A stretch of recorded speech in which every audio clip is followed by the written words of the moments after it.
The Los Angeles Rams have given Matthew Stafford permission to speak to other teams about a trade. Ooh, Tom Pelissero dropped that nugget on the Rich Eisen show while Tom was sitting about 4 inches away from his camera.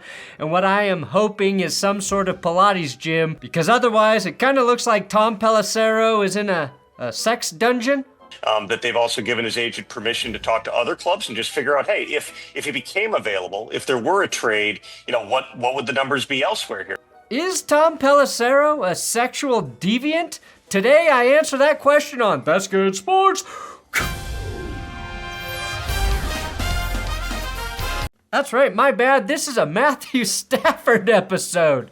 After winning the Super Bowl with the Rams in 2021/2022, Matthew Stafford has been teased as a quarterback who could retire, could be traded, or released pretty much every offseason.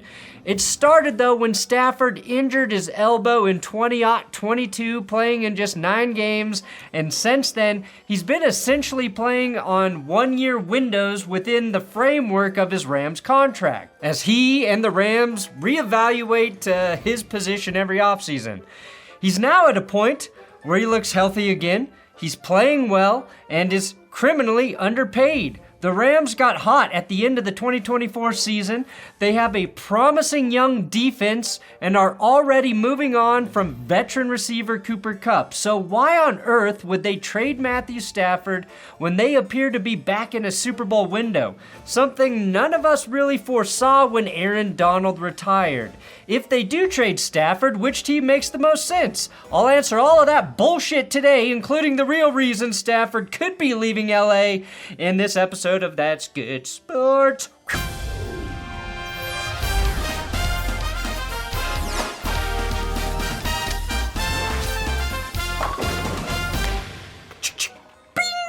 Hey, the easiest way to support this channel is by subscribing. Thank you to everyone who subscribed recently. The most impactful way to support this channel is by supporting my sponsor, Underdog, and using my code ThatsGood when you sign up. We are 50 signups away from 5,500. If we hit 7,500 signups before the NFL draft, I will go to Philadelphia and recreate the Rocky montage for Eagles fans. And I'll do a 100-mile bike ride in a mummer's costume to also honor Eagles fans for defeating the Chiefs in the Super Bowl. These are my picks for the basketball games coming up. Going heavy on the Nuggets. Anyway, what we do at Underdog over the next 2 months is probably the most important 2 months I have to prove this channel could fire on all cylinders year-round. So, sign up with my code ThatsGood if you want to play daily fantasy or in pick'em games at the best damn place to do it on earth, Underdog. Okay, the first thing to address: why would there be such a lucrative trade market for quarterback Matthew Stafford? Well, besides the fact that Stafford is, good at playing quarterback in the NFL, unlike the previous 5 years, the veteran QB market is on the decline. Tom Brady joined the Buccaneers in 2020, won a Super Bowl. Stafford was traded to the Rams in 2021, won a Super Bowl, which is why we saw such an aggressive pursuit for quarterbacks like Russell Wilson and Deshaun Watson in the 2022 offseason. It's why the Jets traded for an aging Aaron Rodgers in 2023, and why the Falcons gave Big Kirko $100 million in 2024. The problem?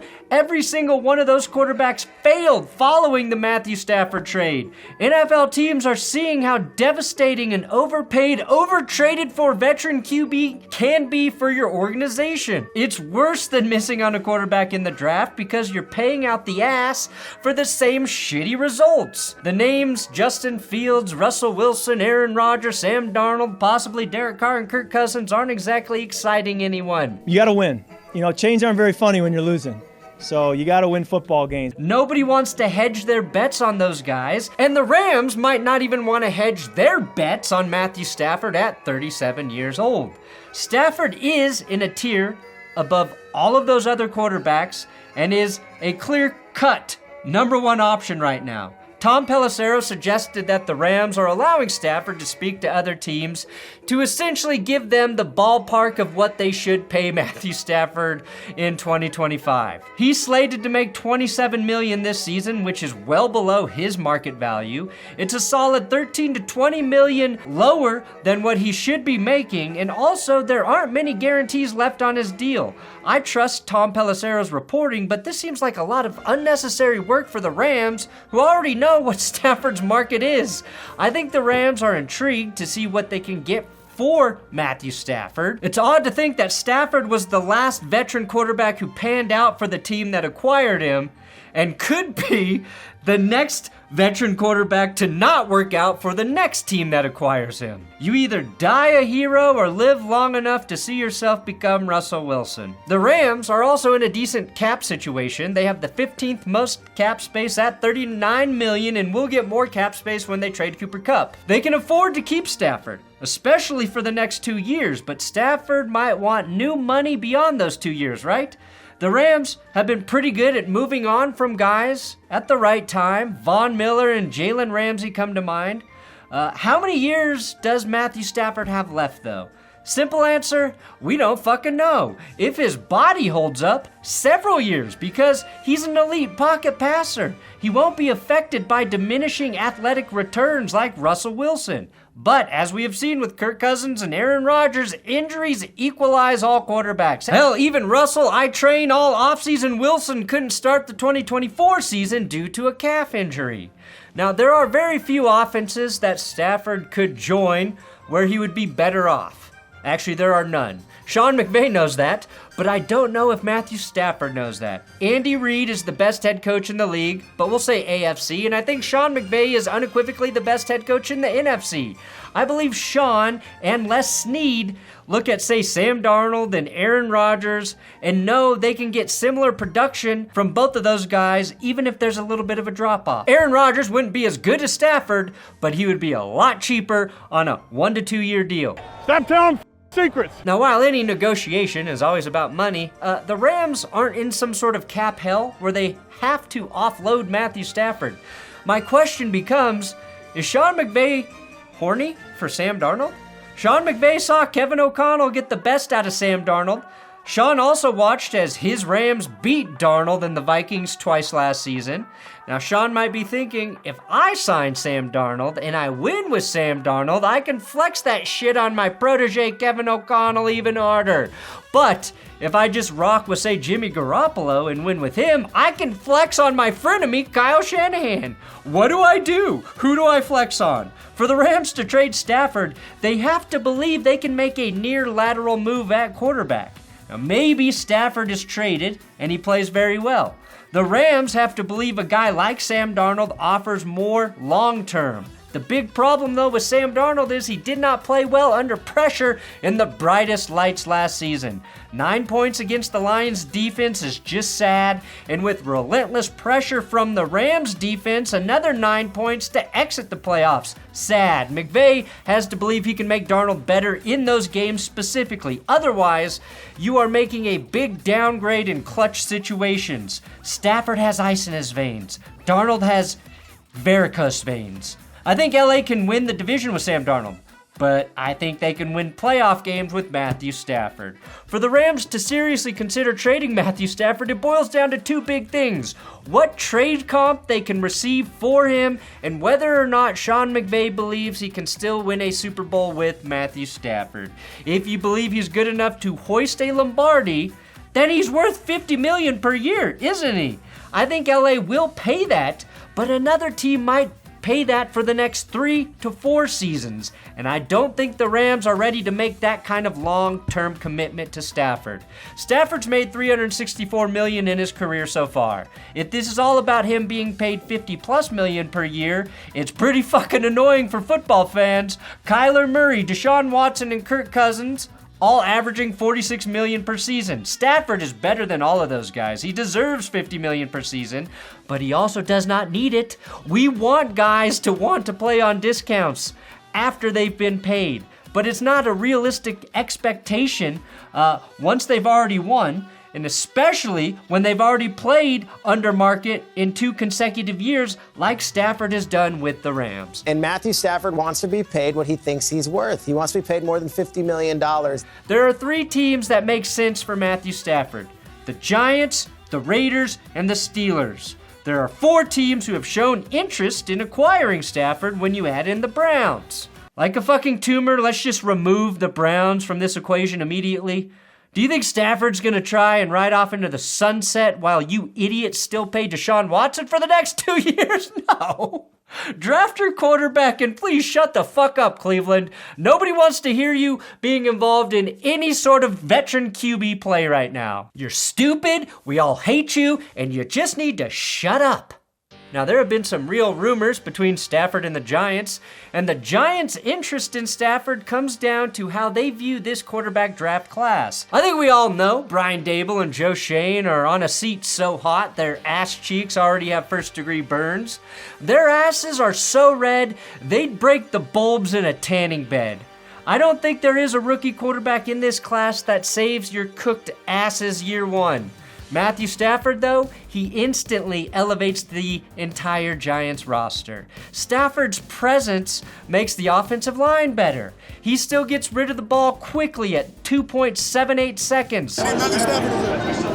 He's nice. Malik Neighbors had 1,204 receiving yards with Dan Jones, Drew Lock, and Tommy Cutlets throwing him the ball. He's probably an 1,800-yard player with Stafford. There are holes on the Giants roster, but many can be addressed in free agency in the draft. My best guess is the Giants would have to part ways with their second-round pick to get Stafford and some combination of other picks in this draft and the next. New York could also trade back with, say, the Raiders and acquire extra draft capital to compensate for what they might have to give up to acquire Stafford. In regard to the Giants and Steelers, Brian Daboll's a better play caller than Arthur Smith and runs an offense that would be better for Stafford than Pittsburgh. The ego upside also lies with the Giants. If Stafford can get that team to a winning record in 2025 and say into the playoffs in 2026, he will have hero status in 3 NFL cities. The Steelers need Matthew Stafford as bad as the Giants, and while Pittsburgh is a better team right now, they feel like an organization that is on the downward trend. I'm not saying the Giants are on the up, but they have bottomed out in New York. TJ Watt's now 30, probably hitting that part of his career where injuries start to become an issue. That said, I think he's got 2 dominant years left with good health.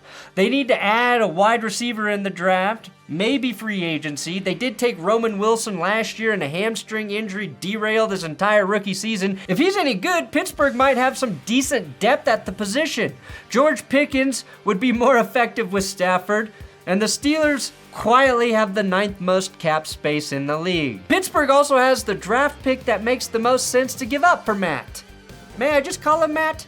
Pick 21 in the first round just feels right, knowing they also have to pay him a bag. That would give the Rams picks 21 and 26 and allow them the ammo to move up if they desire to take a corner or tackle. The Steelers might be more intrigued by Aaron Rodgers, considering he will be a lot cheaper and requires no draft capital to be relinquished, and is also batshit crazy. I live between 2 worlds of the extroverted and an introverted lover of silence. Being the team that signed both Russell Wilson and Justin Fields last offseason, I have no clue as to how the Steelers evaluate quarterbacks other than they like a deal. They like a deal. The Raiders are very interesting. Tom Brady knows firsthand how good Matthew Stafford is, specifically in the playoffs. Right, Tom?